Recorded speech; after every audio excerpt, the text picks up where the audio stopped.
স্বামী মৃত্যুসজ্জায় শুয়ে কাপা গলায় স্ত্রীকে বলল, শোনো, একটা সত্যি কথা বলবো, আলমারিতে যে তোমার সোনার গয়না ছিল সেটা আমিই চুরি করেছিলাম। স্ত্রী চোখের জল মুছতে মুছতে বলল, কোনো সমস্যা নেই, তুমি তো আমার নিজের মানুষ। স্বামী একটু হেসে আবার বলল, আর শোনো, তোমার ভাই যে তোমাকে 1,00,000 টাকা জমা রেখেছিল সেটাও আমি খরচ করে ফেলেছি। স্ত্রী শান্ত গলায় বলল, টাকা পয়সা আসে যায়, তুমি তো আমার স্বামী।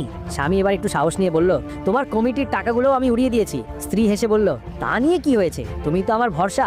স্বামী মুখে হালকা হাসি এনে বলল, আর পাশের বাড়ির বউকে যে গোপনে ফোন করতো সেটা আমি করতাম। এবার স্ত্রীর চোখ কপালে উঠে গেল, কিন্তু কিছু বলল না। স্বামী ভয়ে আবার বলল, আর তোমার ভাই যে নতুন স্মার্টফোনটা আনতে যাচ্ছিল সেটাও আমি বেচে দিয়েছি। এবার স্ত্রী ঠান্ডা গলায় বলল, কোনো অসুবিধা নেই। স্বামী একটু হাঁপ ছেড়ে বলল, সত্যি, তুমি কিছু মনে করনি? এরপর স্ত্রী যা বলল শুনলে হাসতে হাসতে তোমার পেট ব্যথা করবে, কিন্তু তার আগে যদি তুমি 3 সেকেন্ডের মধ্যে লাইক আর সাবস্ক্রাইব করো তাহলে আগামী 3 দিনের মধ্যে তুমি একটা সুখবর পাবে। 3, 2, 1. স্ত্রী মিষ্টি হেসে বলল, কোনো ব্যাপার না, তুমি যে মারা যাচ্ছ তোমাকে বিষ আমিই দিয়েছি।